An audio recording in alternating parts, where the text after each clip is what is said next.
Chapter 1, 10 years later. 1, 2, 3. Delgado, C.O. Bell shouted, interrupting his workout. What's up, fat boy? Monty retorted, vexed his workout was cut short. You have to go meet with the parole board, smartass, Bell responded. He was a fat redneck who all the inmates called Fat Boy. You might get some good news this time, Abe chimed in.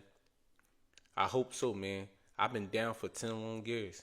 It'll be a blessing to get back on the outside, Monty responded joyfully. I know exactly how you feel, bro, Abe assured him. Hurry your ass, Delgado, Bell shouted again, banging his keys against the cell door. Monty quickly washed, tossing on a pair of state-issued browns that all the inmates wore throughout the prison. Who knows, maybe today is the day you'll find out that you'll be getting away from me, Bell told him as they made their way down the corridor. I hope so, Monty replied dryly, keeping his head facing forward. Listen, kid, Bell stopped him, looking him up and down before going on. I know that I might seem like an asshole sometimes, but I've seen plenty of people go in and out of this room here. Don't go in there talking any nonsense because they ain't buying it. Believe it or not, I want to see you go home. Now, when you get in there, just take ownership for your crime and show sympathy. That's what they're looking for. Comprende? Comprende, Monty repeated. He was then led into a room where 5 pairs of eyes were staring back at him. And you are? One of the board members asked. She was just as white as the rest of the faces staring back at him. 3 men and 2 women.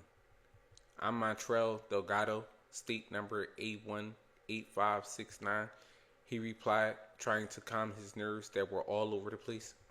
Okay, Mr. Delgado, she began. I see that you've been incarcerated for the past 10 years, 5 in juvenile lockup, and the rest of your time was spent here. You have no infractions, completed all of your programs, and have obtained your GED. Yes, ma'am. Let me finish. She held up her hand, still looking down at the paperwork before her. You were charged and pleaded guilty to involuntary manslaughter. Tell us, Mr. Delgado, why should we let a killer back into society? She finished, sitting back in her chair. Monty had to choose his word wisely here. He hated the fact that she labeled him a killer, but tried his best to control his emotions. Remembering what the officer said, he took a deep breath before responding to her. Take ownership and show sympathy. Those words were still fresh in his mind. It was that moment that he dropped to his knees, pleading his case. I was just a boy, he cried. I didn't mean to kill my brother. It was an accident. I was young, dumb, and I had no idea what I was doing. None of us did. If I could right my wrongs today and bring my brother back, I would. All I could say to you is that I'm suffering too. It's been a constant thought in my head over the past 10 years. I know that I'm responsible for his death, but I am truly sorry. He continued to sit there on the floor crying before the board members. They then motioned for him to step out of the room for a minute so that they could make their decision. He did as he was told and waited on the other side of the door next to C.O. Bell. So how did it go? Bell asked. I don't know yet, he replied nonchalantly. The tears were now gone. He did feel bad about the death of his brother. However, he learned to live with that pain years ago. After about 10 minutes of waiting, he was called back into the room. The same 10 eyeballs staring back at him, their expressions were blank, so it was hard for him to gauge how they were feeling. All in favor of parole, raise your hand, the same woman instructed. One by one, each member raised their hand. It was unanimous. He'd be granted parole after 10 long years in prison. Thank you so much, he exclaimed, filled with excitement. I swear you won't regret your decision. I will hope not, because if you slip up once, you'll finish those next 5 years behind these walls, she threatened. You have my word, he promised. We'll see. You're dismissed. He left the room smiling from ear to ear. I take it your parole was granted? Bell asked. Yep, he replied, still smiling. Better not bring your ass back here. I don't plan to. Thanks for the tip. No problem. Once he was back in the housing unit, he went to find Abe. He had been the only family he known for the past couple of years, so he wanted to share the good news with him. He found them in the day room, playing a game of spades with JoJo, Nice, and E-City. Yo, Abe, he called, waving him over. What's up, bro? He asked, stopping in the middle of his game and coming over to him. What's the deal? Abe had been Monty's cellie for the past 5 years. They had been at Graterford. He was serving a 5-year sentence and on his way out the door himself. They had grown inseparable over the years and considered each other brothers. They granted it, dog, Monty exclaimed. I should be getting my green sheet soon. We're going to be out there together, bro. That's what's up. I knew they'd grant it to you. Once they were back at their cell, Abe had put up a sheet so that no one could see them. Let's smoke. We gotta celebrate, he went on. Say no more. Roll up, Monty responded. So what's the first thing you plan on doing when you get out of this place, man? Abe asked. I don't even know, cuz. I fell when I was only 13 years old. I'm now 23, and there's so much that I've missed out there. My whole childhood has been spent behind these walls, and the worst part of it all is that I'm still a virgin. He told him, feeling a little bit embarrassed by his last comment. He was no longer the skinny kid he'd been when he first got arrested. He now stood 6 foot, weighed 250 pounds, all muscle. His hair was cut in a Caesar, flooded with dark waves, and his green eyes kept all of the female COs after him. He thanked his mother's Dominican heritage for his eye color. You know you're worried about all the wrong things. When you get out of there will be bitches throwing pussy left and right at you. You won't have to worry about no money or a crib for a while because your grandmother left you both before she passed. Bro, you have a head start. So if I was you, I'd take advantage of it. You see, I don't have all of that. I'll literally have to start from the bottom again, nigga. I don't even have an address to use for my home plan when I get out this bitch. If it wasn't for you letting me use your address, who knows what those clowns would have tried to do, Abe said as he lit the weed he just finished rolling. They can't do shit to you anyway. You're maxing out. Nonetheless, I still wouldn't leave you out here stranded. We're family, he replied. I love you, dog. No homo. I love you too, bro. They were both now high as a kite, lying back on their bunks, both of their minds wandering to the same place. All they could think about was their freedom. Abe was 27, 4 years older than Monty. He was more experienced than him on almost everything. Growing up in North Philly as a biracial kid, half black and half white, he learned how to survive and adapt to any situation. Most of his family were from Philly and New York, and during his stint in prison, he had become well connected. His cousin had promised to look out for him with a connect once he was released. That was just what he needed, because in his mind was set on getting money, and he had no plans on returning to prison. He and Monty had both promised if it ever came down to it, they'd hold court on the streets. Monty's grandmother died when he was still serving time in juvenile lockup. He had no idea that she had so much money and was surprised to find out that he was the sole beneficiary in her will. She left behind a $250,000 life insurance policy and a house. She died from a heart attack at the age of 65. Over the years, she'd been the only one to write him and made sure he was good while incarcerated.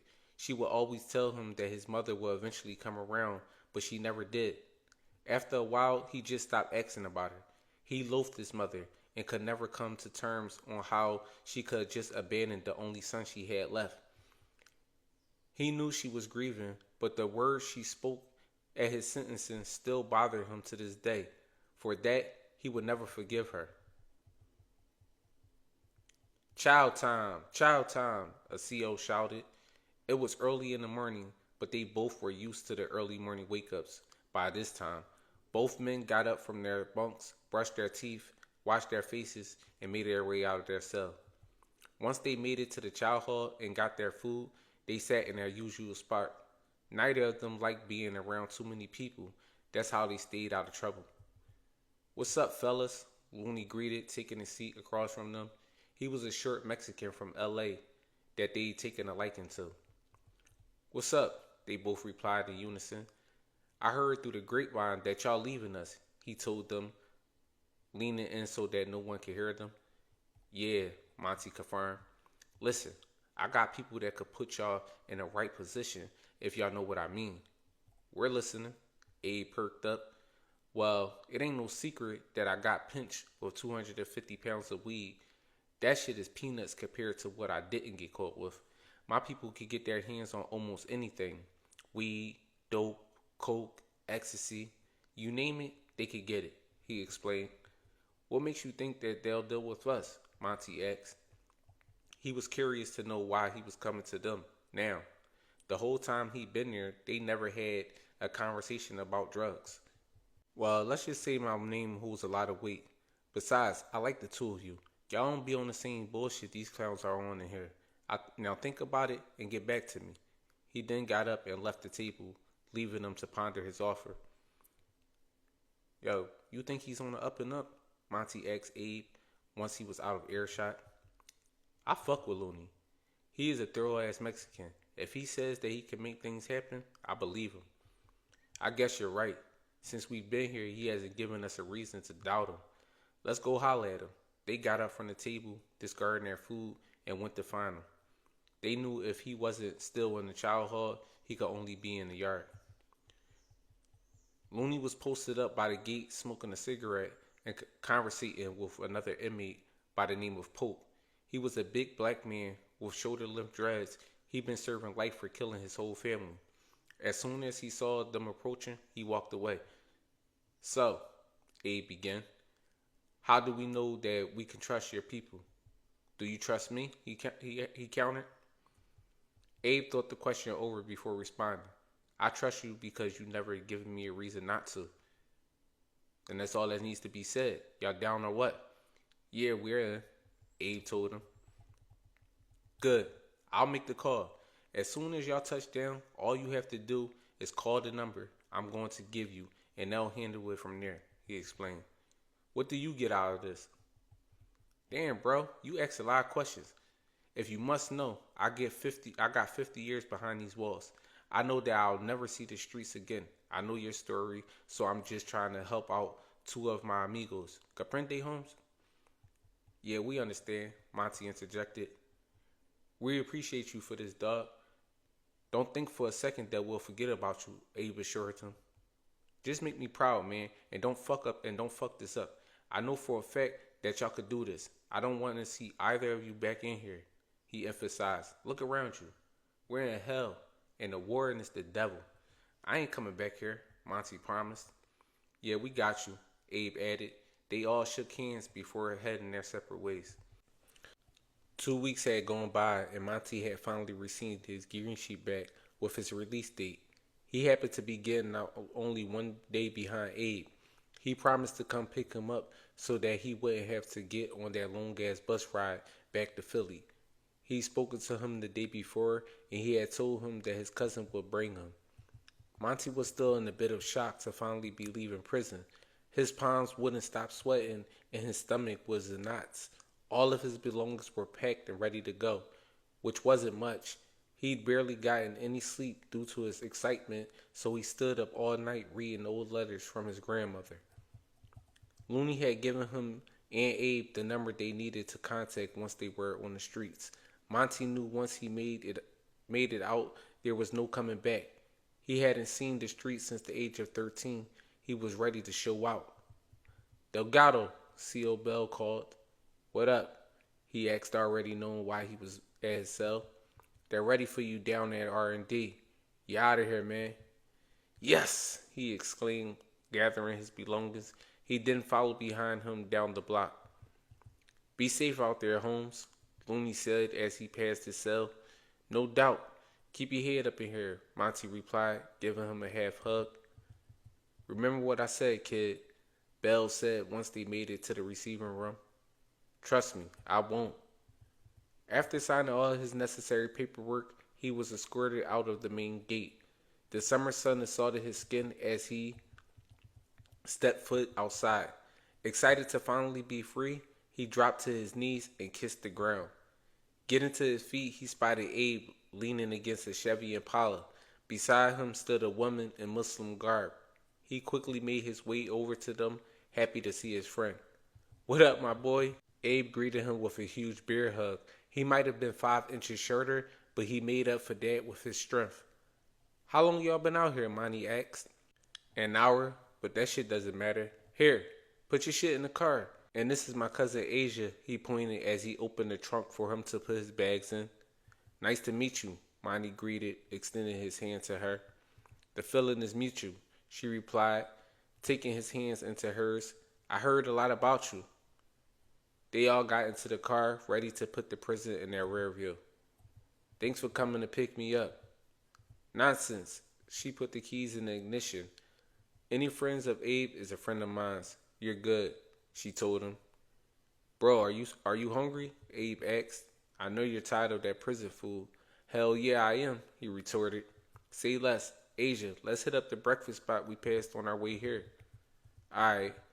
She turned the car and pulled off.